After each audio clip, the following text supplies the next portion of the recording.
Hello everyone and welcome to Biological Psychology. This is PSY 4403 if you're an undergraduate student and PSY 6403 if you are a graduate student.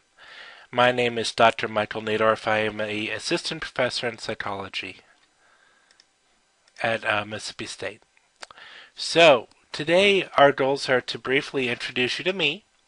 We'll discuss briefly why biological psychology is important, why we require this class, and we'll also review the syllabus and provide you with an overview of the class.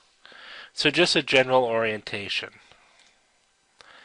So I always like to know a little bit about my professors, about their path, how they got to where they are.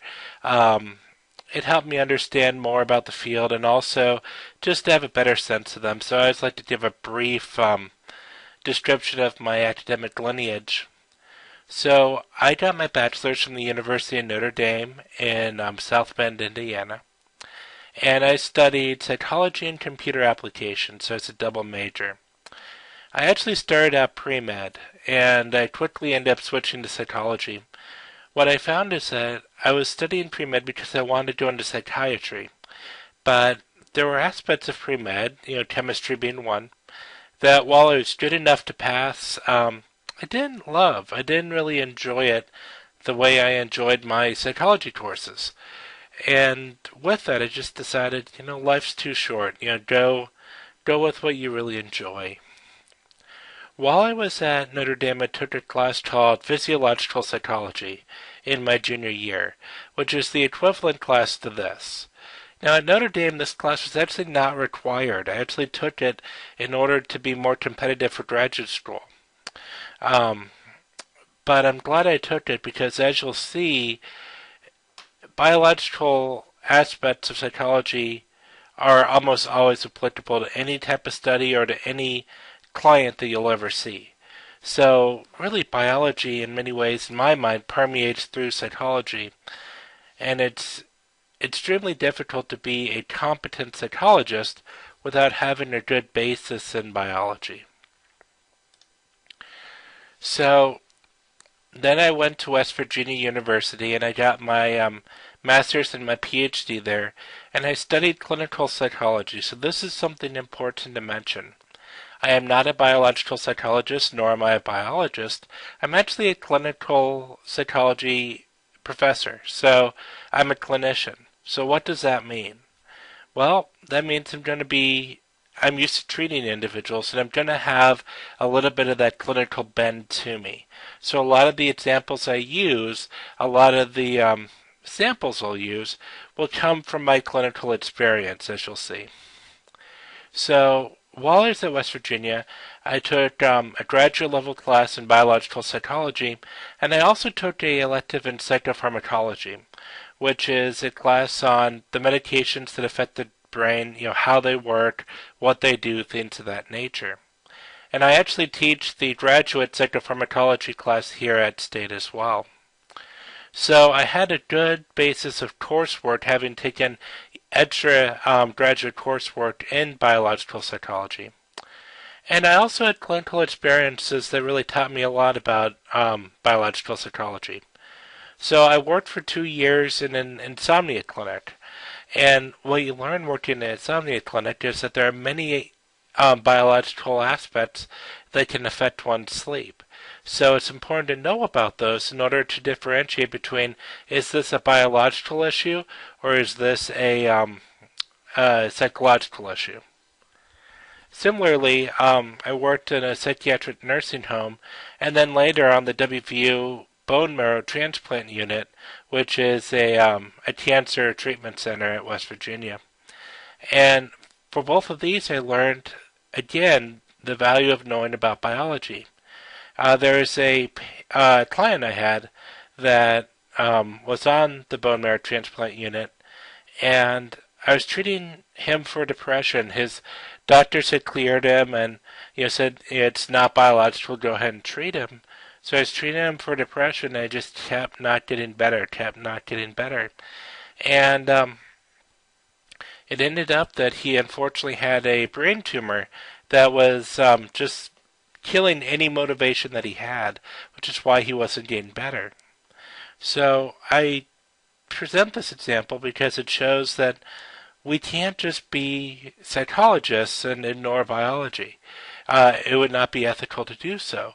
We need to factor in and consider biological explanations because they can cause very similar problems to what we see that are typically viewed as psychological problems. So, after my time at West Virginia, I went and I did a one-year clinical internship at Baylor College of Medicine. So essentially within a psychiatry department in the geriatric mental health care and research track. So it's worth mentioning my specialty is actually in sleep in older adults. So with that, I got a lot of experience with biological psychology and biology just because you have so many health issues with older adults. And geropsychology really is health psychology in a lot of ways. So while I was at Baylor, I spent about half my time at Baylor College of Medicine, and I spent about half my time at the Michael E. DeBakey VA Medical Center, which is a veterans hospital in Houston, Texas. Over the course of my training here, we had 6 weeks of didactics on psychopharmacology, so I got even more psychopharmacology, and then also had many lectures on biology and psychology because, of course, it's a med school. So I got a really firm foundation in the interplay between biology and psychology, and that's part of why I ended up teaching this course, and I teach our psychopharmacology because I was very lucky enough in my training to consistently, at each step, get more training, more advanced training in these areas. So that's a little bit about my training. So here's my contact info. Honestly, the best way to reach me is by email. I'm not the best at checking my phone, and it doesn't blink when I have a message. So because of that, email gets to me fast as it goes to my cell phone. I'll have all this on a later slide too, but just in general, when you need to get in touch with me, email's your best bet. Office hours will be Tuesdays from 11 to 12, or by appointment. So if that doesn't work for you, then that's okay. We'll figure out a time that does. So why is it important to study biopsych? Well, as I've been alluding to, mental and physical health care cannot be separated. And I already mentioned my experience in the cancer unit, but I can think of so many experiences I've had where biology or medical issues have impacted psychological care. So you can't do without it. You have so many people going to psychology because they're afraid of pre-med or they're escaping pre-med.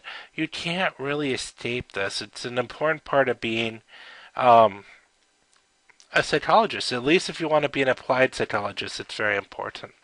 Something that people don't realize is roughly about half of all applied psychologists are counseling, clinical psychologists. About half of us work in medical environments. Actually, the largest employer of psychologists in the U.S. is the VA hospital system. So, with this, most of the jobs, or at least half the jobs, involve being in a medical center where you're going to have to know this stuff. There's also a movement of psychologists being hired into primary care practices. So again, another medical setting. And then sleep medicine is an area that's actually in many ways pioneered by psychologists. And this is one of my areas, and it's growing exponentially. So there's a lot of areas within psychology where having this background in biology is just very, very important. So in my mind, it's difficult, if not impossible, to be a competent psychologist without a strong understanding of biological psychology. This is why we require the course for undergrads. This is why APA requires the course for grad students, because you have to have this background. And as I mentioned, many of the jobs out there are in medical centers where having this knowledge is going to be important for getting hired. So let's get into the course now. It's okay to be nervous about the course. Some of you, I've actually at the list, and some of you are fresh transfers to the university and probably haven't heard much about the class. Some of you have been putting this off and you are seniors, and I understand. It's a challenging course. People put it off because it's a challenging course. So with that, what I want to tell you is that, as you'll see, this course is likely going to be different than any class you've ever taken. I set it up with a lot of novel, new teaching methods that are different than what a lot of your professors are doing. And the reason I did this is because while I want to have high expectations, and I do, I want to put you in a position to succeed. I want to stack the deck in your favor as much as I can. So that's why, with flipping the class, which we'll talk about, and with the weekly quizzes, that's why we do this. It's actually all designed to whatever will give you the best chance of getting a good grade in the class and of learning the material. I try to do. My number one piece of advice given this is you have to do the pre-coursework. Gotta do it. So what does that involve? Read before each lecture, so read the chapter before you come, and watch the video lectures for each chapter before you come. It's weird watching your lecture before you come to class. We'll talk about that more in a couple slides, but that's the way that this teaching method works. So required materials, there are two of them. One is the Biological Psychology 7th edition that you see here with Breedlove and Watson. And the other is you need a clicker, a Turning Technologies clicker. And many of you probably have these from previous classes. Some of the grad students may not. And I'll show you all this in class, but let me just briefly, while I'm here, we'll come back to flip course, show you what to do with the clicker. Actually, let me get back into this course. Here we go. So what you'll do is you do have to register your clicker the first time. So what this looks like is this is the my courses page for the class. You just go down here to clicker registration. You click here. And it'll walk you through. It's pretty easy. There's a number, a clicker ID number, right here underneath the barcode. You just put that device ID right in here, and you click register. Now, do this even if you've used a clicker before with other My Courses classes. Still go ahead and do this just to make sure I have your clicker number. If you don't do this, I don't know who's responding with your clicker, so I can't give you credit for those clicks. So before you come back for the second class, please go ahead and register your clicker. So that's that piece of it. Okay, there we go. So the flip course. This is a newer educational technique that's made popular by groups such as Khan Academy. And the thought is that students watch the lectures online and read the text before they come to class, and the class is reserved for questions and answers and active learning.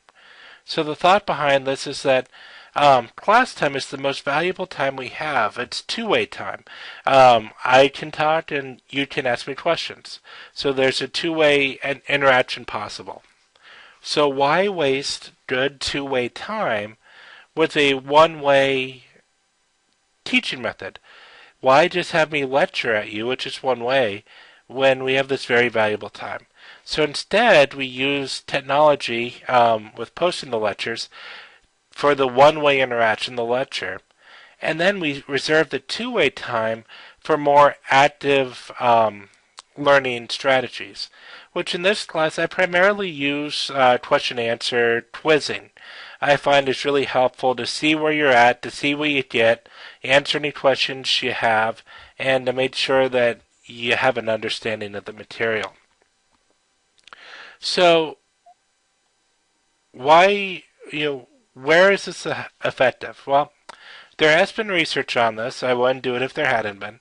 And research has shown that this method is especially effective for cases where the class learns at different rates, so not everyone learns at the same rate, or classes where not everyone comes in with the same knowledge base.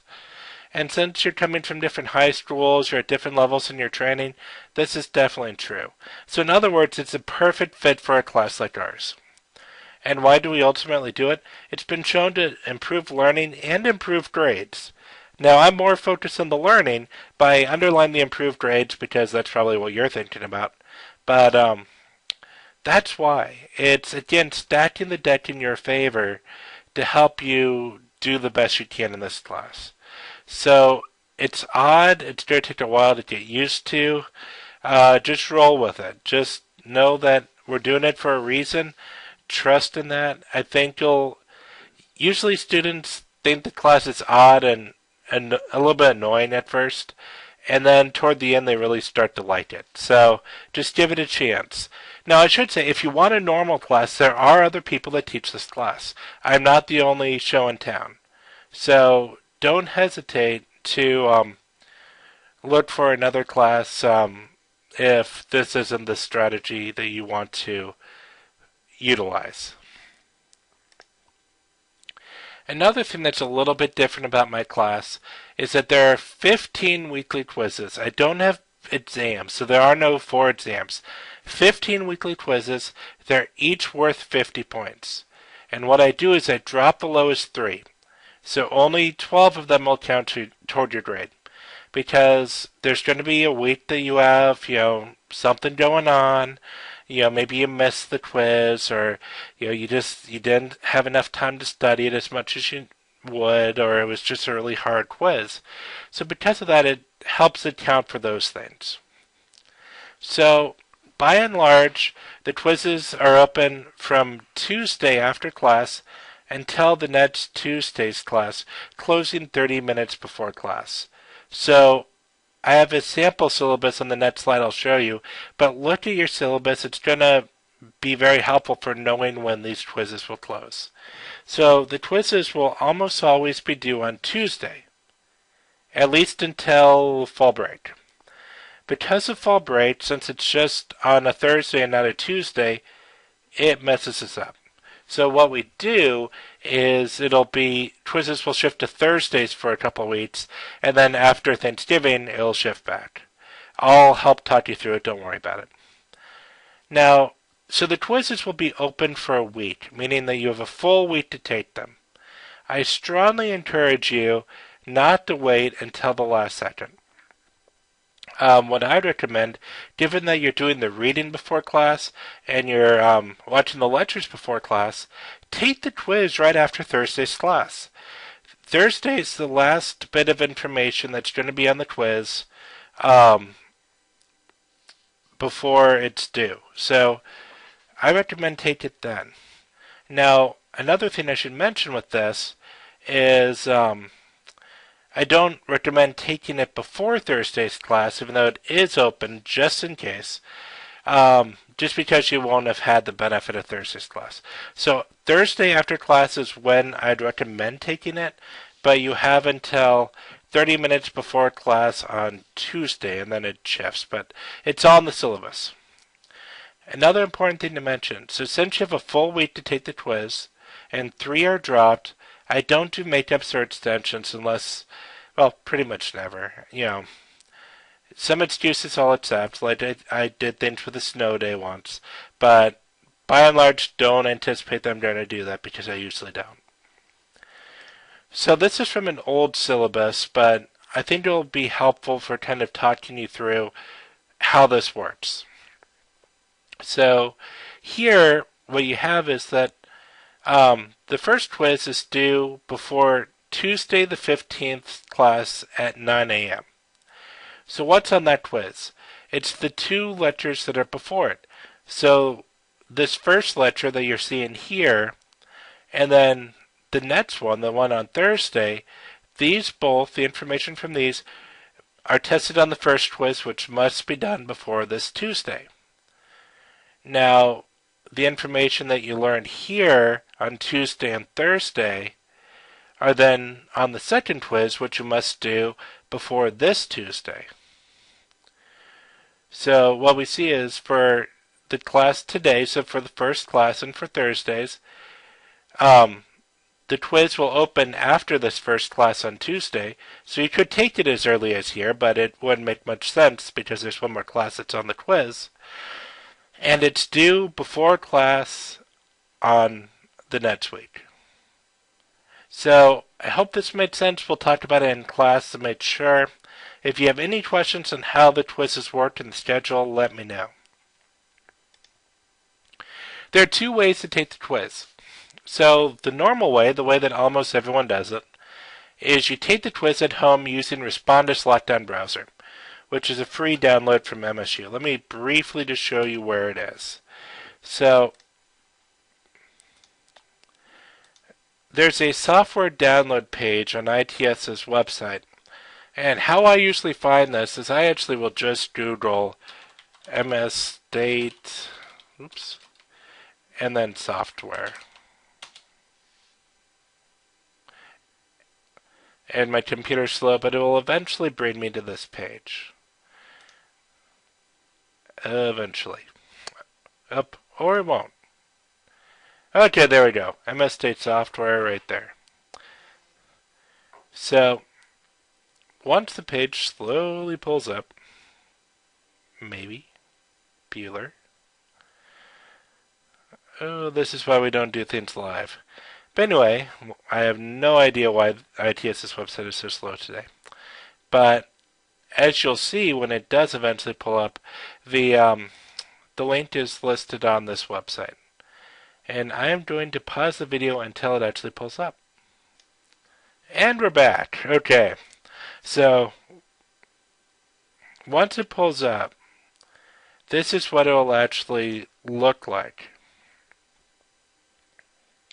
So what you're going to do is find Respondus Lockdown Browser, and you can download it here. So it's saying who can do it, so you go here, and you can just download it and install it. Now this is the browser you'll use, so instead of going into Internet Explorer or into Firefox like I'm using, you'll actually use Respondus Lockdown Browser for your quiz. So you'll go there, you'll go to My Courses and take the quiz from there. Pretty easy to do. So I don't allow books, notes, phones, friends, anything like that. Honor code is enforced. Don't cheat on these quizzes. It's not worth it. You know, that's the thing. There are 15 of them. I dropped the lowest 3. Don't cheat and take a risk. It's really not worth it. It's a easy way to fail the class, and don't do it. So 45 seconds per question. This is also to help make sure that people don't cheat at home. So you have 45 seconds per question to complete the quiz. There are 25 questions, so you have roughly, well, you actually get a little bit more than 45 seconds per question. You get 20 minutes to complete the quiz. So that's option 1. Now, some of you may be saying, I really, I don't like time tests. Or, maybe you have maybe you require an accommodation that, requires extra time. If that's the case, what you do is just schedule an appointment with me to take the quiz in my lab using Respondus Lockdown Browser. You still can't use your book or anything like that, and I proctor you. So anyone can do this. You don't have to have special permission from anyone. You just email me and let me know that you'd like to, and we schedule a time before the quiz is due. The advantage to doing this is you have unlimited time. So if you don't want to be capped at 20 minutes to do your quiz, if you want more time, if you just don't do well with time tests, take me up on this. Absolutely do it. It's for anyone who wants it, so don't let time negatively affect your grade. Now, I've taught this class several times, so I've caught a lot of these, but every now and again there's a bad or a funny-looking quiz item. So My Courses does funny things, like if you have a percentage sign or an apostrophe in your question, it'll often put in a lot of gobbledygook. And sometimes it doesn't put all of the above at the bottom, so you may have that as the first one, and it's confusing. So if you encounter a question that's funny like this, what I want you to do is email me immediately after you take the quiz. The more you remember about the question, the better, but even if it's just some question was funny on my quiz, just tell me that and I'll look at it and I'll probably be able to figure out what happened. So if I look into it and I think it negatively affected your performance, I'll give you credit for that question. So this will not hurt you, it can only help you. It will also enable me to correct it for your fellow students, so you're helping others and potentially helping yourself. So if there's a question that doesn't look good, please let me know, because I want to fix those. I want this to be fair. So there are 12 quizzes for those who are in the undergrad version, 4403. Worth 50 points each, so the class is graded out at 600 points. This means, as we'll talk about later, no final. No final for you. As long as you take, as soon as you take that last quiz, you're done. So, yay, that's a perk. Grad students, not that lucky. But undergrads, yep, you're lucky. Okay. Clicker questions. I used clickers. And we'll use these every single class meeting. And what we do is we use them to see what you've learned and to make sure that we address any questions you have and that you're as prepared as possible for the quizzes. So because of this, it's really important to read the text and watch the online lectures before you come into class each time. One thing I should mention with the classes is I get that watching the lectures will take you more time at home. I get that. I understand that. Because of that, I do try to make the in-person time a little shorter. So typically, you may not be in class the full time in person, just because I know you're spending time watching lectures at home. Now that doesn't mean we can't go the full time. So with that, if you have questions or if you just need to go over something, please let me know. Again, I want this class to be as individualized as possible. So the activities that we do with the full class will likely end a little early, but that doesn't mean you have to go, and that doesn't mean I'm going anywhere. I don't schedule anything for that time. That time is actually for anyone who needs a little more help or just doesn't understand or wants to go over something again. That's your time. So just keep that in mind. We'll talk about that more later too. But so we have clicker questions every time we meet. And for those who are in the undergraduate version, so 4403, the top students for each class period, which that will vary from time to time, you'll see there are always different rules for this. The top students will earn extra credit points. So there's an incentive for coming to class and reading the book and everything before you come. Now for the graduate students, these questions will actually count toward your grade. You're actually eligible for extra credit too, which you'll see as the semester goes on, but the questions will count toward your grade. So I have a ton of clicker questions. There will be at least 433 clicker questions. And they're each worth a quarter point. And I graded out of 100 points. So 33 questions will be dropped. So what does this mean for you? If some of the clicker questions honestly are hard, it's because I want to see if you actually get a concept or not. So it helps account for some of the really hard ones that I put in there. It helps account for if you're at a conference or if you're sick or something. So with it, there's a lot of leeway. I mean, that's almost 10% of the clicker questions that are just dropped free. So now if you get over 400 clicker questions, you don't get more than 100. 100 is where you max out. But again, you can get up to 100 points for the clicker questions, and there are extra credit opportunities for the grad students as well. It'll make more sense once we're in it. So just know that the clicker questions actually count toward a grade if you're a grad student. If you're an undergraduate, it's only for extra credit points. If you come in and miss all of them, it's not going to hurt your grade. So attendance. Undergraduates, if you have stellar attendance, it's up to me, it's at my discretion, but if you're close to the net's highest grade, I very well may bounce you up if you have really good attendance. For grad students, attendance is, of course, expected. It's a grad class. So please let me know about absences ahead of time, if at all possible. And if not, please contact me as soon as you're able after. Attendance for the graduate students is important, especially because the clicker questions, with only dropping 33, you'll eat through that pretty quick if you're not coming to class.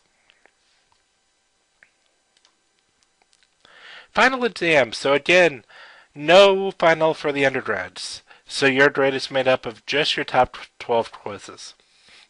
For the grad students, there is a comprehensive final that will consist of questions from every chapter at the end of the semester. So what I do is I take a selection of questions from each chapter quiz. So because of this, the final will resemble the chapter quizzes very closely.